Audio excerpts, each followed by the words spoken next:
Assalamualaikum warahmatullahi wabarakatuh. Kali ini saya akan mempresentasikan terkait dengan UAS Take Home PSDAB. Dengan saya sendiri adalah Adi Yudhistira dengan NIM 158 19018. Untuk outline di sini, pembahasannya itu mengenai soal B, soal E, soal F, dan soal G. Yang pertama di sini saya akan membahas mengenai soal B, yaitu terkait dengan sketsa denah. Di sini saya telah membuat sketsa denah di mana terdapat kolam retensi Cipamulihan dan juga terdapat rumah pompa serta saluran drainase yang ada di Jalan Pasar Gede Bage dan juga gorong-gorong serta sungai dari Das Cipamulihan. Untuk potongan melintang di sini yaitu potongan AA dapat dilihat setelah saya mengunjungi daerah tersebut merupakan penampangnya itu adalah penampang persegi. Untuk potongan memanjang di sini dapat dilihat yaitu potongan BB di mana terdapat gorong-gorong di dekat saluran drainasenya.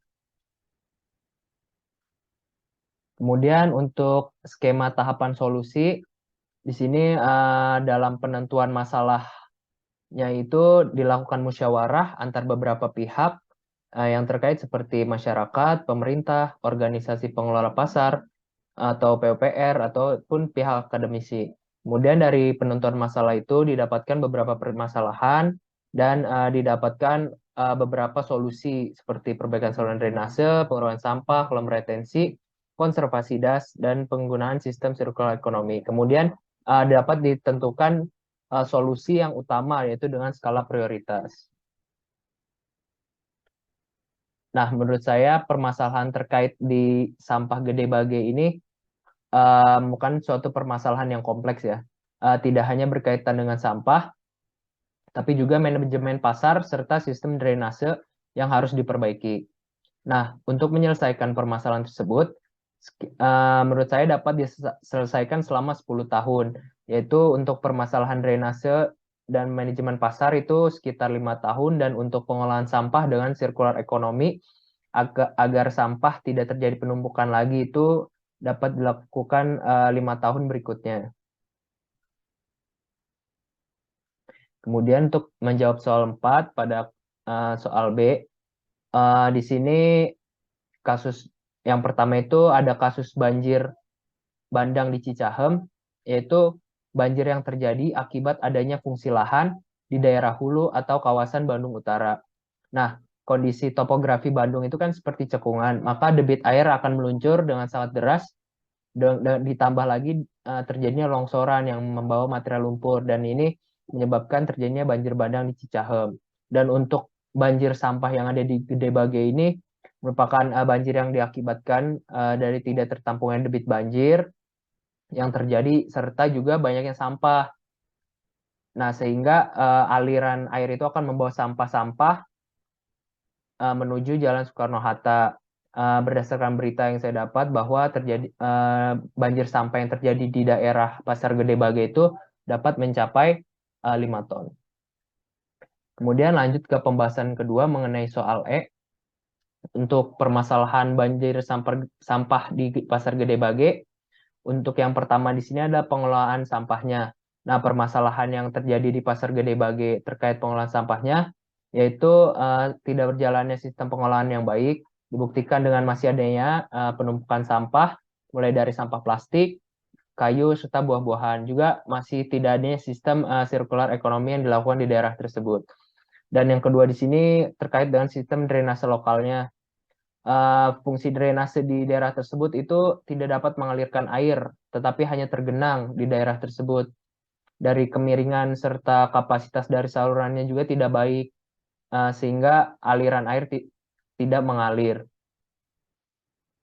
Kemudian yang ketiga, setelah dilakukan pemantauan dari Google Earth, ternyata memang kemiringan pada drainase itu kurang baik. Dapat dilihat bahwa terjadi kenaikan elevasi di sekitar akhir dari garis yang telah saya buat.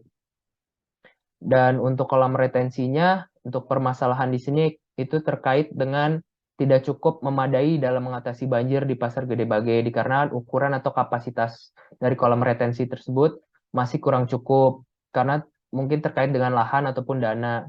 Nah, kolam retensi ini hanya menampung banjir dari sungainya, namun banjir yang terjadi di pasarnya tidak dapat tertampung sehingga apabila banjir dapat mengendangi Jalan Soekarno-Hatta. Tapi sistem dari kolam retensi ini sudah cukup baik dengan adanya trash track dan sistem pompa. Nah, di sini sistem pompa kolam retensinya itu sudah berjalan baik. Ketika banjir, pompa akan menjut air dari kolam retensi dan membuangnya ke gorong-gorong. Nah, kemudian lanjut ke saluran atau gorong-gorongnya. Setelah saya melakukan pemantauan, didapatkan memang terkait gorong-gorong di sini kurang dapat menampung tingginya air saat intensitas tinggi karena kapasitasnya juga yang masih kurang sehingga air juga dapat meluap ke Jalan Soekarno-Hatta. Untuk perkiraan perilaku pedagang, memang di daerah tersebut perilaku pedagangnya masih kurang baik, yaitu hanya dapat membuang sampah dan limbah yang lama-lama menjadi menumpuk dan juga tidak adanya sistem sirkular ekonomi sehingga sampah menumpuk di sekitar jalan. Untuk perkiraan perilaku manajemen organisasi pasar juga kurang baik karena selalu terjadi penumpukan sampah seperti tidak ada jadwal rutin gitu terkait pengangkutan sampah. Untuk perkiraan perilaku manajemen organisasi lainnya yang terkait itu seperti organisasi pemerintahan mungkin masih kurang peduli terhadap permasalahan yang terjadi di Pasar Gede Bage, seperti permasalahan drainase dan sampahnya, dan juga masih kurang ada solusi yang diberikan atau anggaran untuk perbaikan dari Pasar Gede Bage ini. Kemudian lanjut ke soal F. Untuk di sini soal F-nya saya mengambil kriteria-kriteria sebagai berikut yang saya pilih, yaitu yang pertama tumbuhnya ekonomi, yang kedua keadilan sosial, yang ketiga terkait dengan biaya, yang empat terkait dengan pengurangan genangan, dan yang terakhir yaitu terkait dengan kemudahan pelaksanaan. Nah, untuk bobot-bobot dari masing kriteria ini, saya membobotkan bahwa pengurangan genangan ini memiliki skor kriteria yang paling tinggi dan juga disusul dengan tumbuhnya ekonomi, keadilan sosial, biaya, dan kemudahan pelaksanaan.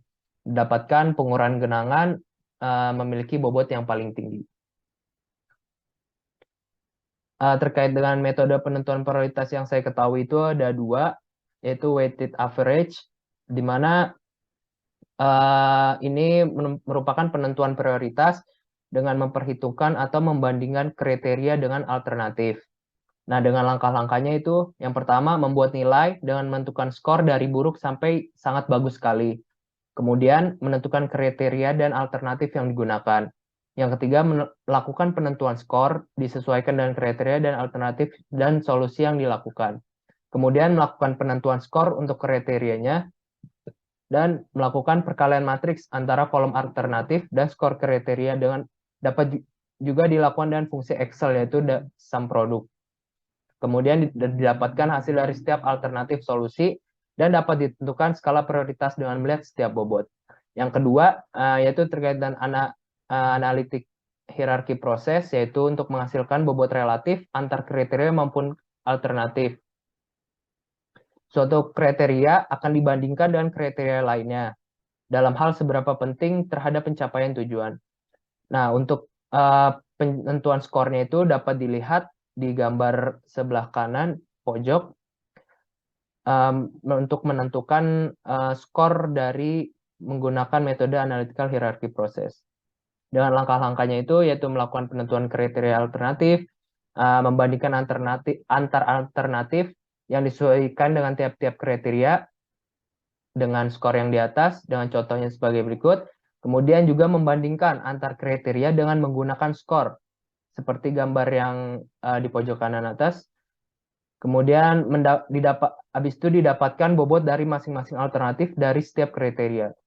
Kemudian dilakukan juga perkalian matriks antara bobot alternatif dan bobot kriteria, atau juga dapat digunakan fungsi Excel yaitu sum product dan didapatkan skor akhir.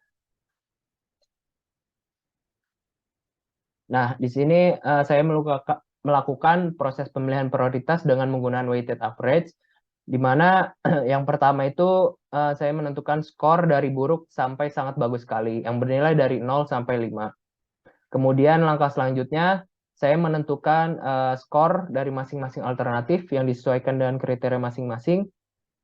Di sini dapat dilihat alternatifnya itu adalah reboisasi, dan juga master plan penataan sistem drainase, terus edukasi dan pengelolaan sampah secara masif, dan juga edukasi dan praktek dalam partisipasi positif. Dengan kriterianya yang saya gunakan ada tumbuhnya ekonomi, keadilan sosial, biaya, pengurangan genangan, dan kemudahan pelaksanaan. Langkah ketiga, didapatkan hasil dari skor masing-masing yang disesuaikan dengan kriteria masing-masing, seperti gambar yang telah ditampilkan, dan saya menentukan skor kriterianya, yaitu terkait dengan pengurangan genangan yang paling tinggi, dan juga disusul dengan tumbuhnya ekonomi, keadilan sosial, biaya, dan kemudahan pelaksanaan. Langkah kelima di sini saya melakukan perkalian matriks antara kolom masing-masing alternatif dengan skor kriteria yang didapatkan hasilnya, yaitu master plan penataan sistem drainase mendapatkan skor paling tinggi sebesar 58. Dan dapat ditentukan bobot dari masing-masing alternatif, yaitu seperti gambar yang ditampilkan. Dan hasil dari skala prioritasnya dapatkan bahwa master plan penataan sistem drainase lokal maupun drainase kawasan merupakan skala prioritas yang pertama. Kemudian yang kedua itu edukasi dan pengelolaan sampah secara masif. Yang ketiga edukasi dan praktek dalam partisipasi positif. Dan yang terakhir itu adalah reboisasi. Kemudian lanjut ke soal G. Di sini terkait dengan langkah-langkah dalam pendidikan karakter yang disesuaikan dengan dasar negara Republik Indonesia, yaitu Pancasila. Saya ada 3 di sini. Ada sungai merupakan anugerah Tuhan. Jadi manusia itu harus berpikir bahwa mengapa sungai harus dirusak, seperti membuang sampah di sungai ataupun yang lainnya. Dan juga harus diperbaiki apabila sudah tidak terjadi kesesuaian dari debit yang terjadi. Yang kedua di sini, pembersihan sampah harus dilakukan secara bersama-sama dan koordinasi yang baik antara pedagang dan manajemen pasar, agar tidak terjadi efek negatif ataupun bencana lain yang terjadi. Nah, ini disesuaikan dengan sila ketiga dari Pancasila, yaitu Persatuan Indonesia. Dan yang ketiga itu, pasar merupakan sumber kehidupan bagi orang banyak, sehingga apabila pasar tidak dijaga kebersihannya, maka masyarakat juga tidak ingin berbelanja di sana dan dapat menurunkan ekonomi para pedagang, yang disesuaikan dengan sila Pancasila keempat. Kemudian terkait dengan desain induk pendidikan karakter Kemdiknas, untuk yang pertama di sini menanamkan kepercayaan yang lebih kepada masyarakat bahwa membuang sampah itu merupakan dosa yang dapat merugikan orang lain. Nah, ini disesuaikan dengan sifat religius. Untuk yang kedua ini melakukan pembangunan yang sesuai dengan perencanaan yang telah dilakukan. Seperti misalkan nanti dapat dibangun drainase ataupun master plan drainase pada Pasar Gede Bage. Nah, ini harus dapat ditumbuhkan sifat integritas. Yang ketiga, menempatkan kepentingan bangsa dan negara di atas kepentingan diri dan kelompoknya, yang termasuk dalam sifat nasionalisme.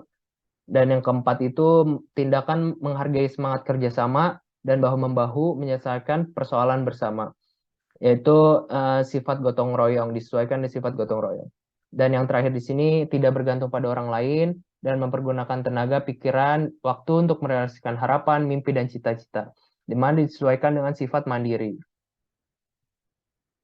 Nah, untuk secara struktural dan non-struktural, di sini secara struktural itu menganalisis pertama terkait permasalahan-permasalahan yang terdapat di Pasar Gede Bage, seperti dicari beberapa metode struktural apa yang sesuai dengan kondisi permasalahan.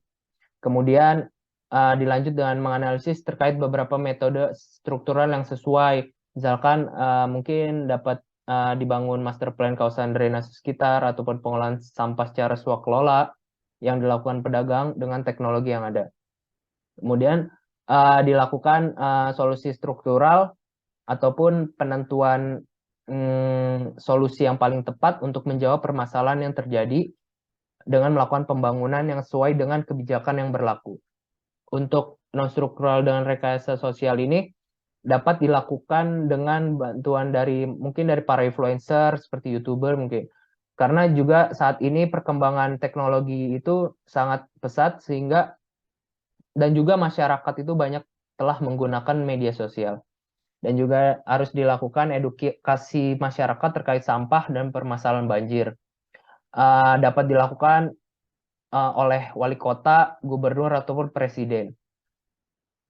Untuk yang terakhir itu edukasi mengenai pengelolaan sampah juga harus digalakan sebagai nilai jual ekonomi sehingga dapat menarik masyarakat dalam mengelolanya. Untuk langkah-langkah terkait dengan circular economy, di sini pertama itu harus dilakukan pemilahan sampah di mana sampah organik, anorganik, ataupun merupakan sampah B3. Dan juga teknologi terkait daur ulang sampah itu juga harus dilakukan ataupun dipilih. Kemudian dilakukan proses daur ulang sampah yang dihasilkan agar dapat memiliki nilai guna. Dan yang terakhir ini merupakan hasil produknya. Nah, produknya ini dapat digunakan seperti produk aksesoris yang juga dapat dijual kembali ke daerah pasar Gede Bage sehingga menambah ekonomi juga dari para pedagang. Nah, terkait dengan langkah-langkah atau langkah-langkah analis dan penyusunan kebijakan, itu di sini saya membuat yang pertama itu pemerintah melakukan edukasi serta pelatihan terhadap masyarakat. Nah, pasca pelatihannya itu dapat diberikan sarana prasarana terkait untuk pengelolaan sampahnya. Dan juga membuat kebijakan di sekitar pasar itu dengan sistem yang lebih ketat, di mana mungkin digunakan denda ataupun sanksi yang lebih berat terkait dengan pembuangan sampah sembarangan. Dan juga dapat dibuat kebijakan untuk memonitoring yang dilakukan oleh petugas pasar terkait sampah. Yang keempat ini pengadaan sarana prasarana kebersihan seperti penyediaan tenaga kebersihan yang mencukupi, serta jadwal pengangkutan secara rutin seperti yang telah dilakukan pada negara Jepang. Dan juga yang terakhir membuat kebijakan terkait anggaran yang cukup terkait pengolahan sampah di daerah Pasar Gede Bage maupun di daerah tempat pembuangan akhirnya. Nah, usul ataupun perubahan yang dapat saya berikan terkait dengan UU SDA nomor 17 tahun 2019 di sini pada pasal 19 ayat 4 bagian F itu yang berbunyi tidak semata-mata berorientasi untuk mengejar keuntungan mungkin bisa ditambah dengan harus mengutamakan kepentingan masyarakat dan tidak mengejar keuntungan. Dan yang kedua di sini pada ketentuan pidana pasal 70 yang terkait dengan penggunaan sumber daya air untuk kebutuhan usaha tanpa izin diusulkan sanksi itu minimal penjara lebih dari 1 tahun. Dan yang terakhir ini pada bagian hak dan kewajiban dalam memperoleh pengelolaan sumber daya air, masyarakat berhak untuk memperoleh penggantian yang layak atas kerugian yang dialaminya. Nah, itu harus diperjelas terkait penggantian ruginya karena saat ini masyarakat sangat mudah ya dalam memanfaatkan hal tersebut. Terima kasih. Sekian dari pemaparan yang saya berikan dan selanjutnya saya akan menampilkan video terkait pemantauan terhadap Pasar Gede Bage.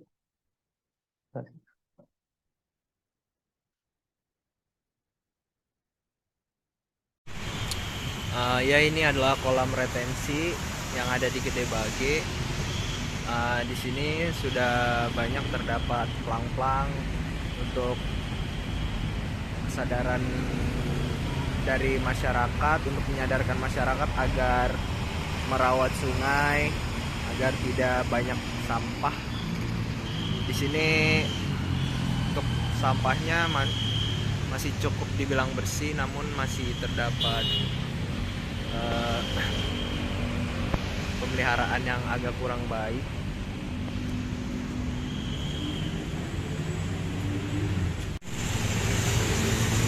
Di sini ada sistem pompanya, di sini ada rumah pompa. Lihat. Nah, ini Pompanya dibuang ke gorong-gorong sini menuju ke sana, ke sungai yang di seberang Jalan Gede Bage. Dari kolam retensi apabila banjir, pompa ini menyedot dari kolam retensinya. Lihat sini. Sana ada sungai dari Das Cipamulihan.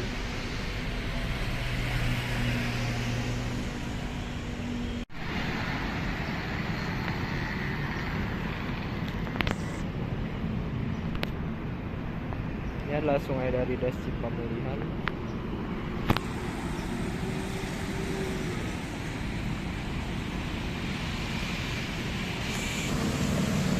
Di sebelah sana juga terdapat saluran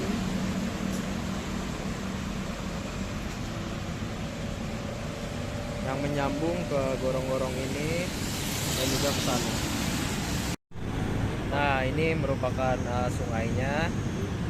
Ketika banjir, maka aliran akan masuk ke dalam resrek ini yang masuk ke kolam retensi. Dan sungai ini biasanya banyak sampah-sampah dari masyarakat, seperti sampah yang mulai dari berukuran besar maupun berukuran kecil. Dan di sini ada trash rack-nya juga.